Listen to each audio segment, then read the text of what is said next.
আচ্ছা তোমরাই বলো তো, এই শীতে যদি অথেন্টিক গুড় দিয়ে দুধ চিতই পিঠা নাই বানিয়ে খেলাম তাহলে শীতটা কেমন জমতেছে না, তাই না? চলো আজকে তোমাদের সাথে আমার ভীষণ প্রিয় একটি দুধ চিতই পিঠার রেসিপি শেয়ার করি। তো এর জন্যই আমি আতপ চালগুলোকে এখন ভিজিয়ে রাখবো।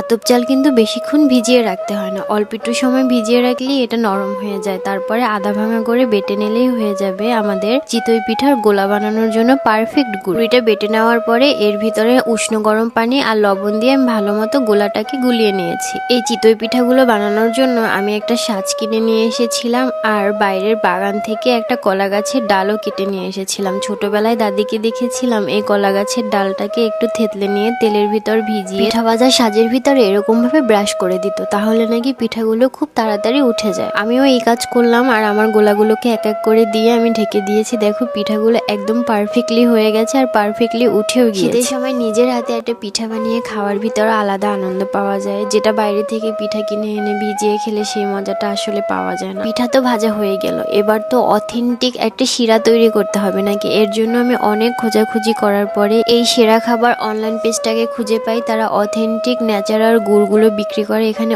অনেক ধরনের ভ্যারাইটির গুড় পাওয়া যায়। আমাদের ভাইয়া তো ঝোলা গুড় দিয়ে চিতই পিঠা খেতে খুব পছন্দ করে, এর জন্য ও নিজেই এসে ঢেলে নিয়ে খেয়েছি। তোমরা অনেকেই হয়তো জানো যে দুধের সাথে অরিজিনাল গুড় দিলে দুধটা ফেটে যায়, দুধটা আর থাকে না, একদম ছানা পড়ে যায়। এর জন্য আমি আগে গুড়টা একটু কুচি কুচি করে কেটে নিয়ে একটু পানি দিয়ে এটাকে জাল করে গুলিয়ে নিয়েছি আর আলাদা দুধটাকেও জাল করে নিয়েছি। দুইটাকেই আমি আলাদা আলাদা করে জাল করে নিয়েছি।